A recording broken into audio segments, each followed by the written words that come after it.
Bonjour mes amis. Permettez-moi de vous poser une question. As-tu déjà ressenti quelque chose d'étrange dans ta vie sans parvenir à comprendre ce qui t'arrivait réellement? Peut-être que tu dors normalement puis soudainement tes nuits deviennent difficiles. Tu te réveilles avec une peur inexplicable, tu fais des rêves troublants, ton cœur se met parfois à battre rapidement, tu ressens une oppression ou tu as l'impression que quelque chose ne va pas sans pouvoir mettre de mots dessus. Peut-être même qu'un jour, quelqu'un t'a dit: «Attention, ce sont peu être les signes d'un djinn», et depuis cette phrase, tu commences à observer chaque détail de ton corps, chaque rêve, chaque émotion, chaque bruit autour de toi. Mais aujourd'hui, je veux que tu sois extrêmement attentif, parce que le sujet dont nous allons parler peut être mal compris et peut également être dangereux lorsqu'il est présenté sans connaissance. Oui, l'islam nous enseigne l'existence des djinns. Oui, les textes nous apprennent qu'ils appartiennent au monde invisible et qu'ils peuvent nuire à l'être humain. Mais cela ne signifie pas que chaque douleur, chaque cauchemar, chaque fatigue ou chaque changement d'humeur est automatiquement causé par un djinn. Alors avant d'avoir peur, avant de chercher quelqu'un qui prétend pouvoir voir ce qui se trouve en toi, avant de croire toutes les histoires que tu regardes sur Internet, reste avec moi jusqu'à la fin. Dans cette vidéo, nous allons comprendre ce que l'islam enseigne réellement sur ce sujet.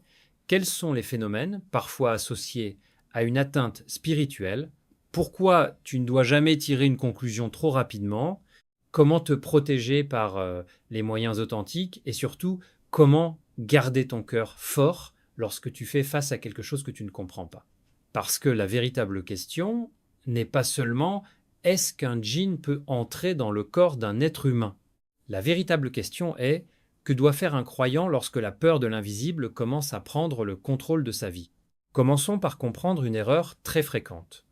Beaucoup de personnes entendent parler des djinns et commencent immédiatement à chercher des signes dans leur propre vie. Elles se réveillent un matin avec un mal de tête et pensent à un djinn. Elles font un cauchemar et pensent à un djinn. Elles se sentent fatiguées et pensent à un djinn. Elles ressentent une accélération de leur rythme cardiaque et pensent à un djinn. Elles entendent un bruit pendant la nuit et pensent à un djinn.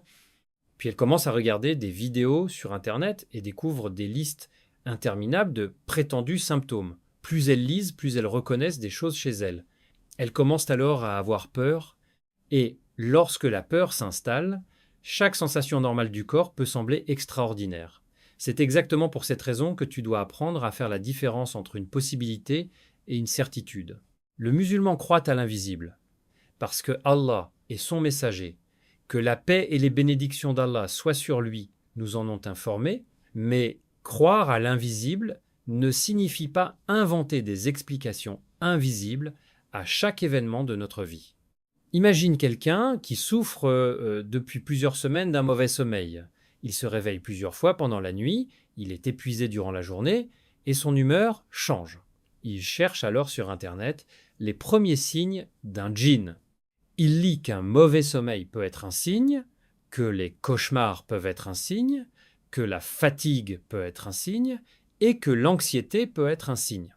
Il finit par se dire: j'ai presque tous les signes. Je suis certainement possédé. Mais réfléchis un instant. Est-ce qu'un mauvais sommeil prouve qu'un djinn est présent? Non.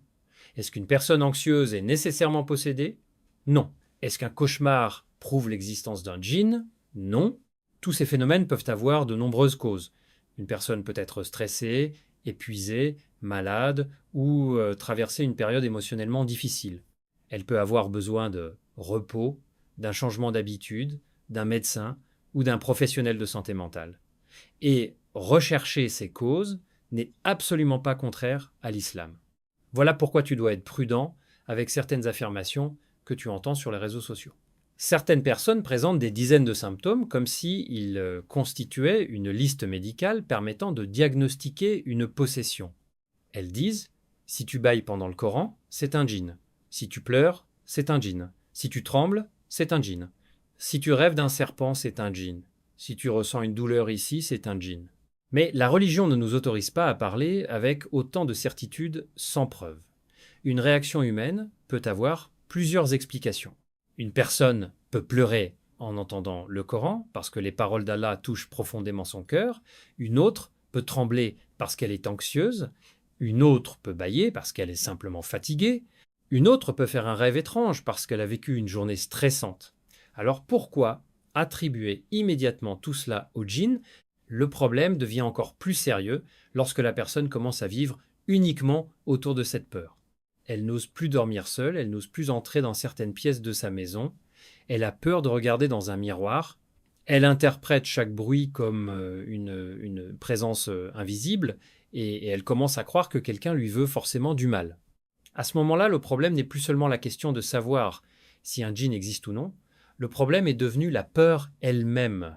Et une peur qui n'est pas contrôlée peut détruire la tranquillité d'une personne. Elle peut perturber son sommeil, son travail, ses relations et même sa pratique religieuse. Voilà pourquoi l'islam nous apprend à chercher la connaissance et non à nourrir la panique. Il faut donc que tu retiennes cette règle très importante. Un signe possible n'est pas une preuve certaine. Si tu ressens quelque chose d'inhabituel, ne conclus pas immédiatement, prends du recul, observe ton état, cherche les causes possibles, fais tes invocations, prie Allah. Si tu as des symptômes physiques persistants, consulte un professionnel qualifié. Si tu souffres psychologiquement, cherche également une aide adaptée.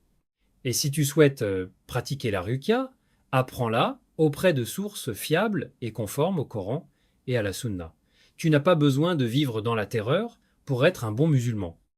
Au contraire, ton islam doit t'apprendre à rester équilibré, lucide et attaché à Allah. Mais maintenant, une question se pose naturellement. Si nous devons éviter les exagérations, quels sont donc les phénomènes réellement mentionnés lorsqu'on parle d'une possible atteinte des djinns? Lorsque les savants parlent de l'atteinte par les djinns, ils ne nous donnent pas une simple liste magique permettant de regarder une personne et de déclarer immédiatement qu'elle est possédée. Certaines réactions sont parfois rapportées dans les cas de ruqya ou dans les discussions sur le mas, notamment des réactions très inhabituelles lors de la récitation du Coran, une forte agitation, certaines pertes de connaissance, des comportements étranges ou des réactions physiques particulières. Mais encore une fois, et je veux vraiment insister sur ce point, aucune réaction isolée ne doit être transformée automatiquement en preuve de possession. Une personne peut ressentir une forte émotion pendant la récitation du Coran, elle peut pleurer, elle peut trembler, elle peut avoir peur, elle peut même ressentir une accélération de son rythme cardiaque. Cela ne signifie pas nécessairement qu'un djinn est présent, il faut toujours considérer les autres explications possibles. Prenons le cas d'une personne qui se sent très mal lorsqu'elle écoute une récitation. Quelqu'un lui dit immédiatement « Tu vois, le djinn souffre parce que le Coran le brûle ». Cette affirmation peut sembler impressionnante, mais comment cette personne peut-elle savoir exactement ce qui se passe dans l'invisible? Elle ne le sait pas, elle interprète une réaction, et lorsqu'une interprétation est présentée comme une certitude, elle peut devenir dangereuse. Le musulman doit être humble lorsqu'il parle de l'invisible. Nous croyons à ce qu'Allah nous a révélé, mais nous ne prétendons pas posséder une connaissance de l'invisible qu'Allah ne nous a pas donnée. Il existe également des personnes qui pensent que les rêves constituent une preuve directe. Elles rêvent d'un serpent, d'un chien, d'un homme étrange ou d'une maison sombre et concluent immédiatement « Un djinn m'a rendu visite, mais tu dois faire attention ». Tous les rêves ne sont pas des messages surnaturels. L'être humain rêve pour différentes raisons. Certains rêves reflètent ce qu'il a vécu, ce qu'il pense, ce qu'il craint ou ce qu'il a vu pendant la journée. Certains peuvent être perturbants. L'islam nous a justement enseigné quoi faire lorsqu'un mauvais rêve nous effraie, plutôt que de passer des heures à chercher une interprétation terrifiante sur Internet. Imagine que tu rêves quelque chose de très étrange. Tu te réveilles avec peur. Au lieu de te calmer et de suivre les enseignements prophétiques concernant les mauvais rêves, tu prends immédiatement ton téléphone et tu recherches la signification de chaque détail. Tu découvres alors quelqu'un qui affirme que ton rêve est la preuve d'une attaque spirituelle. Tu commences à y penser toute la journée. Le soir, tu as peur de dormir, tu dors mal. Le lendemain, tu es encore plus anxieux. La nuit suivante, tu fais un autre cauchemar parce que ton esprit est déjà rempli de peur. Et tu te dis alors, voilà, ça confirme que quelque chose est en moi. Tu vois comment un simple cycle d'anxiété peut devenir extrêmement puissant. C'est pourquoi la connaissance doit toujours accompagner la foi. Si quelque chose t'inquiète, ne cherche pas immédiatement la personne qui te donnera la réponse la plus spectaculaire. Cherche la personne qui te donnera la réponse la plus responsable. Le véritable enseignant ne cherchera pas à augmenter ta peur. Il cherchera à te rapprocher d'Allah. Il ne te dira pas « tu es certainement possédé » après quelques minutes de conversation. Il te dira plutôt « Allah c'est mieux ». Examinons les choses avec prudence. Et si quelqu'un te dit qu'il peut voir ton djinn, connaître son nom, connaître son histoire, savoir exactement pourquoi il est en toi et prédire ce qu'il va faire, tu dois être extrêmement prudent. L'invisible appartient à Allah, le musulman ne doit pas croire n'importe quelle personne qui prétend avoir accès à ce monde caché. Les charlatans peuvent profiter de la vulnérabilité des personnes qui souffrent. Ils peuvent leur demander beaucoup d'argent, leur imposer des pratiques étranges et les maintenir dans un état de peur permanente. Alors oui, prends le sujet au sérieux, mais ne le transforme pas en obsession. Crois à ce que l'islam enseigne, mais refuse les superstitions. Fais confiance à Allah, mais prends également les causes nécessaires. Et surtout, ne laisse personne te convaincre qu'il possède un pouvoir mystérieux qui lui permet de contrôler le monde invisible. Car il existe une vérité qui doit rester au-dessus de toutes tes peurs. Allah est le Seigneur des mondes et aucune créature ne possède un pouvoir indépendant de lui. Maintenant, écoute-moi attentivement, parce que c'est probablement la partie la plus importante de toute cette vidéo. Si tu retiens une seule chose concernant les djinns, retiens celle-ci. Ne donne jamais à une créature une place dans ton cœur qui appartient au Créateur. Oui, les djinns existent. Oui, nous croyons au monde invisible. Oui, ils peuvent chercher à nuire. Mais ils restent des créatures d'Allah. Ils ne sont pas indépendants. Ils ne contrôlent pas ton destin. Ils ne possèdent pas une puissance absolue. Ils ne savent pas tout. Ils ne peuvent pas sortir du décret d'Allah. Alors pourquoi le croyant devrait-il vivre dans une peur permanente? Parce que parfois, nous connaissons la croyance, mais nous oublions sa conséquence. Nous disons avec notre langue qu'Allah est le Tout-Puissant, puis nous vivons comme si une créature invisible possédait plus de pouvoir que notre Seigneur. Nous disons que nous faisons confiance à Allah, puis nous passons des heures à rechercher des informations sur les djinns. Nous disons que nous avons confiance en Allah, puis nous avons peur de dormir seuls. Nous disons que nous croyons au décret d'Allah, puis nous laissons chaque sensation corporelle contrôler notre journée. Il faut donc rétablir l'ordre dans notre cœur. Le croyant ne construit pas sa vie autour de la peur des djinns. Il construit sa vie autour de l'adoration d'Allah. Voilà pourquoi la prière doit être au centre de ta journée. Voilà pourquoi le dhikri doit être présent dans ta maison. Voilà pourquoi le Coran doit avoir une place dans ta vie, voilà pourquoi tu dois apprendre les invocations authentiques. Ce ne sont pas des formules magiques que tu prononces mécaniquement. Ce sont des actes d'adoration par lesquels tu demandes à ton Seigneur protection, aide et guidance. Le prophète, que la paix et les bénédictions d'Allah soient sur lui, nous a enseigné l'importance de la récitation de la sourate Al-Baqarah dans la maison en indiquant que Satan fuit la maison dans laquelle elle est récitée. Réfléchis à cet enseignement. La protection n'est pas présentée comme un spectacle. Elle est liée au rappel d'Allah et à la récitation de sa parole. Cela doit nous faire comprendre quelque chose de très important. Au lieu de passer ton temps à rechercher les traces d'une créature invisible, travaille sur la présence d'Allah dans ta vie. Lorsque tu te réveilles, rappelle-toi Allah. Lorsque tu entres dans ta maison, mentionne Allah. Lorsque tu manges, mentionne Allah. Lorsque tu sors de chez toi, invoque Allah. Lorsque tu vas dormir, fais les adhkars enseignés. Lorsque tu commets un péché, demande pardon. Lorsque tu traverses une difficulté, tourne-toi vers Allah. Lorsque tu ne comprends pas quelque chose, demande à Allah de te guider. Voilà comment tu construis une forteresse spirituelle. Non pas avec la peur, mais avec la foi. Et comprends également ceci. Avoir une vie spirituelle forte ne signifie pas que tu dois considérer chaque événement négatif comme une attaque de djinns.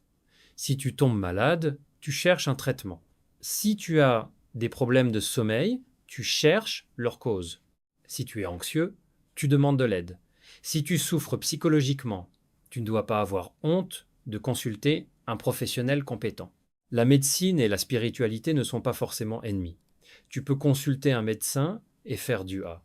Tu peux suivre un traitement et demander à Allah la guérison. Tu peux voir un professionnel de santé mentale et continuer tes prières. Prendre les causes ne signifie pas abandonner le tawakkul. Cela signifie simplement que tu utilises les moyens qu'Allah a placés dans ce monde tout en sachant que le résultat final dépend de lui. Et voici quelque chose que je veux que tu comprennes profondément. La meilleure manière de ne pas devenir prisonnier de la peur des djinns est de ne pas faire des djinns le centre de ta spiritualité. Ton centre, c'est Allah. Ton objectif, c'est son agrément. Ton refuge, c'est lui. Ton espoir, c'est lui. Ta demande, c'est lui. Ton repentir, c'est vers lui. Ton cœur doit donc être rempli de tawhid et non d'obsession. Mais comment appliquer tout cela concrètement dans ta vie quotidienne? Que peux-tu faire chaque matin, chaque soir et dans ta maison pour renforcer ta protection spirituelle sans tomber dans les pratiques douteuses? C'est ce que nous allons maintenant voir. Si tu veux te protéger, commence par ce qui est certain. Commence par la prière. Ne cherche pas une protection mystérieuse alors que tu négliges les obligations évidentes. Lorsque tu accomplis la salat, tu te reconnectes avec ton Seigneur. Lorsque tu récites le Coran, tu nourris ton cœur. Lorsque tu fais du dhikr, tu rappelles à ton âme qu'elle n'est pas abandonnée. Lorsque tu fais des invocations authentiques, tu demandes directement à Allah ce dont tu as besoin. C'est cela que tu dois construire avant de chercher des solutions extraordinaires. Apprends progressivement les adhkars du matin et du soir, apprends les invocations authentiques avant de dormir, récite les sourates protectrices qui sont enseignées dans la sunna, fais de ton foyer un endroit où le nom d'Allah est régulièrement mentionné. Fais entendre le Coran dans ta maison, mais surtout fais vivre ces enseignements dans ta maison. Parce qu'il ne sert à rien d'avoir le Coran qui résonne dans une pièce si les personnes qui y vivent se maltraitent, se mentent, abandonnent la prière et remplissent leur maison de disputes permanentes. La protection spirituelle n'est pas seulement une question de son, c'est aussi une question de vie. Éloigne-toi également des pratiques interdites. Ne cherche pas les voyants, ne consulte pas les devins, ne porte pas des objets auxquels tu attribues un pouvoir protecteur indépendant d'Allah. Ne cherche pas des personnes qui prétendent connaître l'invisible. Ne crois pas quelqu'un simplement parce qu'il utilise des mots religieux. Une personne peut parler de Coran et de Sunna tout en exploitant la peur des autres. Sois donc attentif aux actes et aux méthodes. Si quelqu'un te demande une somme énorme pour enlever un djinn, sois prudent. Si quelqu'un veut t'isoler de ta famille, sois prudent. Si quelqu'un te demande des pratiques étranges, sois prudent. Si quelqu'un frappe une personne pendant une séance de ruqya, sois prudent. Si quelqu'un prétend parler au djinn comme s'il avait une connaissance certaine du monde invisible, sois prudent. La ruqya islamique n'a pas besoin de spectacle pour être légitime. Et si tu penses réellement être victime d'une atteinte spirituelle, ne panique pas. Tu peux pratiquer la ruqya sur toi-même. Tu peux réciter Al-Fatiha, les sourates protectrices et les invocations authentiques. Tu peux demander à Allah de te protéger et de te guérir, mais ne t'empêche pas pour autant de consulter un médecin si tu as des symptômes physiques ou psychologiques. Une personne peut avoir simultanément besoin de soins médicaux et d'un soutien spirituel. Il n'y a aucune contradiction à cela. Imagine quelqu'un qui souffre de migraines depuis plusieurs mois. Il décide que c'est forcément un djinn et refuse de consulter. Les douleurs continuent, il devient plus faible, son état se détériore.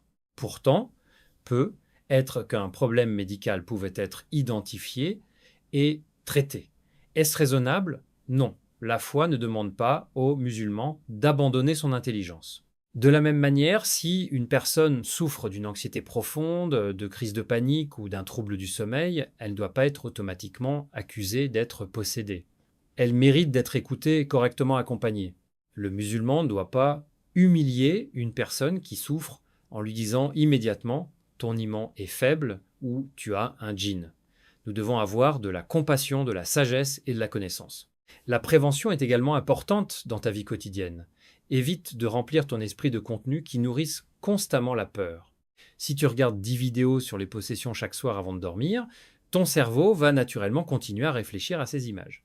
Ensuite, lorsque tu entendras un bruit pendant la nuit, ton imagination fera le reste. Tu n'as pas besoin de vivre dans cette tension permanente. Nourris ton esprit avec le Coran, la connaissance bénéfique et les choses qui renforcent ton équilibre. Et surtout, comprends que la protection ne signifie pas que tu ne rencontreras jamais d'épreuves. Le croyant peut être éprouvé, il peut tomber malade, il peut avoir peur, il peut traverser des difficultés. La protection d'Allah ne signifie pas nécessairement l'absence de toute difficulté. Elle peut également signifier qu'Allah te donne la force de traverser l'épreuve sans perdre ta foi. C'est une distinction très importante. Parce que parfois, nous demandons Allah, protège-moi, afin que rien de mauvais ne m'arrive. Mais nous devons également demander Allah, si une épreuve m'atteint, protège mon cœur afin que je ne m'éloigne pas de toi. Voilà une invocation beaucoup plus profonde. Et maintenant, nous devons parler du dernier piège, celui qui peut transformer un sujet religieux en véritable prison mentale, la peur permanente. Peut-être que tu pensais que le plus grand danger dont nous devions parler était le djinn lui-même. Mais parfois, le plus grand danger est la peur que tu développes autour de cette idée.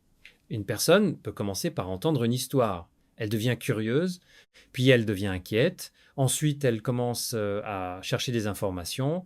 Elle regarde une vidéo, puis 10, puis 50. Elle commence à croire qu'elle possède tous les signes. Elle devient obsédée par son état. Elle ne pense plus à autre chose. Elle n'arrive plus à dormir correctement. Elle commence à se demander si quelqu'un lui a fait de la sorcellerie, si un djinn la suit ou si quelque chose se trouve dans sa maison. Finalement, elle n'arrive plus à vivre normalement. C'est là que tu dois t'arrêter et dire non, je refuse de laisser la peur gouverner ma vie. Tu peux être prudent sans être terrorisé, tu peux croire au monde invisible sans devenir obsédé, tu peux pratiquer la ruqya sans croire toutes les histoires que tu entends. Tu peux faire tes adhkars sans passer toute ta journée à chercher des signes. Tu peux consulter un médecin sans penser que ta foi est faible. Tu peux demander de l'aide sans avoir honte. Et surtout, tu dois apprendre à dire « Allah c'est mieux ». Cette phrase est une protection extraordinaire contre l'arrogance et la superstition. Tu ne sais pas toujours pourquoi tu as mal, tu ne sais pas toujours pourquoi tu fais un certain rêve, tu ne sais pas toujours pourquoi tu ressens une émotion. Et tu n'as pas besoin de tout savoir. Allah sait. Lorsque tu ne comprends pas quelque chose, tu peux revenir vers Allah. Lorsque tu as peur, tu peux revenir vers Allah. Lorsque tu es malade, tu peux revenir vers Allah. Lorsque tu es perdu, tu peux revenir vers Allah. Et lorsque tu ne sais pas quoi faire, tu peux demander à Allah de te guider vers les bonnes personnes et les bonnes causes. Ne laisse donc pas le sujet des djinns devenir le centre de ta vie. Ton objectif n'est pas de passer des heures à essayer de comprendre les créatures invisibles. Ton objectif est de connaître ton Seigneur, de l'adorer, de purifier ton cœur, de faire le bien et de construire une vie utile. Tu as peut-être des objectifs que tu as abandonnés parce que tu as peur. Tu voulais créer une entreprise, mais tu as peur. Tu voulais reprendre tes études, mais tu as peur. Tu voulais améliorer ta relation avec ta famille, mais tu as peur. Tu voulais commencer à prier régulièrement, mais tu te sens découragé. Tu voulais te repentir, mais tu penses que tes péchés sont trop nombreux. Ne laisse pas la peur t'arrêter. Le croyant avance, il tombe et se relève. Il se trompe et se repent. Il souffre et demande de l'aide. Il a peur et se tourne vers Allah. Il ne laisse pas une difficulté devenir la fin de son histoire. Alors si aujourd'hui tu es inquiet parce que tu penses peut-être être victime d'une atteinte spirituelle, commence par te calmer. Ne cherche pas immédiatement une conclusion. Ne donne pas ton argent à n'importe qui, ne cesse pas tes traitements médicaux, ne t'isole pas, ne nourris pas ta peur avec des heures de vidéos sensationnelles. Reviens à Allah, fais ta prière, fais tes adhkars, lis le Coran, fais des invocations authentiques, cherche des conseils fiables, et si tu as des symptômes importants, consulte également un professionnel qualifié. Et rappelle-toi toujours que la peur n'est pas une preuve. Un rêve n'est pas une preuve. Un bâillement n'est pas une preuve. Une douleur n'est pas une preuve. Une émotion n'est pas une preuve. Une sensation étrange n'est pas automatiquement une preuve. Le monde invisible existe, mais notre connaissance de celui-ci est limitée à ce qu'Allah est son messager, que la paix et les bénédictions d'Allah soient sur lui, nous ont enseigné. Alors, sois croyant, mais sois également intelligent. Sois prudent, mais ne sois pas obsédé. Protège-toi, mais ne vis pas dans la panique. Cherche Allah et ne cherche pas constamment les signes d'une créature. Parce que lorsque ton cœur se tourne véritablement vers Allah, tu comprends quelque chose de magnifique. Tu n'as pas besoin de connaître tous les secrets du monde invisible pour vivre avec confiance. Tu as besoin de savoir qui contrôle ce monde, et celui qui contrôle ce monde est Allah. Alors maintenant, après avoir entendu tout cela, j'aimerais que tu te poses une question sincère. Qu'est-ce qui occupe le plus ton cœur aujourd'hui? La peur des choses que tu ne comprends pas ou la confiance en celui qui sait tout? Oui, les djinns existent. Oui, l'islam nous enseigne le monde invisible. Oui, il existe des enseignements concernant la possibilité qu'ils puissent nuire à l'être humain. Mais tu dois rester extrêmement prudent avant d'attribuer une maladie, un cauchemar, une douleur ou une émotion à un djinn. Ne transforme pas une possibilité en certitude. Ne laisse pas les réseaux sociaux remplacer la connaissance religieuse. Ne laisse pas un charlatan exploiter ta peur. Et ne laisse surtout pas cette peur t'éloigner d'Allah. Si quelque chose t'inquiète, tourne-toi vers Allah, fais tes adhkars, récite le Coran, pratique les invocations authentiques et recherche les causes appropriées. Si ton corps souffre, consulte un professionnel de santé. Si ton esprit souffre, cherche également une aide compétente. Et si tu veux pratiquer la ruqya, apprends-la correctement et éloigne-toi de toute pratique douteuse. Souviens-toi que ta vie est beaucoup plus grande que tes peurs. Tu as encore des objectifs à atteindre, des prières à accomplir, des connaissances à apprendre, des personnes à aider et une relation avec Allah à renforcer. Alors ne t'arrête pas, continue d'avancer, continue de travailler, continue de te repentir, continue de demander à Allah sa protection. Et lorsque la peur revient, rappelle-toi que le Créateur est plus grand que toute créature. Alors je veux te laisser avec cette question. Si tu savais avec certitude que Allah est avec toi, qu'est-ce que tu arrêterais de craindre dès aujourd'hui? Écris ta réponse dans les commentaires. Et si cette vidéo t'a aidé à comprendre ce sujet avec plus d'équilibre, abonne-toi à la chaîne, laisse un j'aime, partage cette vidéo avec quelqu'un qui pourrait en avoir besoin et reste avec nous pour d'autres rappels qui peuvent renforcer ta foi et t'aider à avancer dans ta vie. Que Allah protège ton cœur, protège ta famille, éloigne de toi tout mal, t'accorde la sérénité et te guide toujours vers ce qui est vrai, bénéfique et aimé de lui.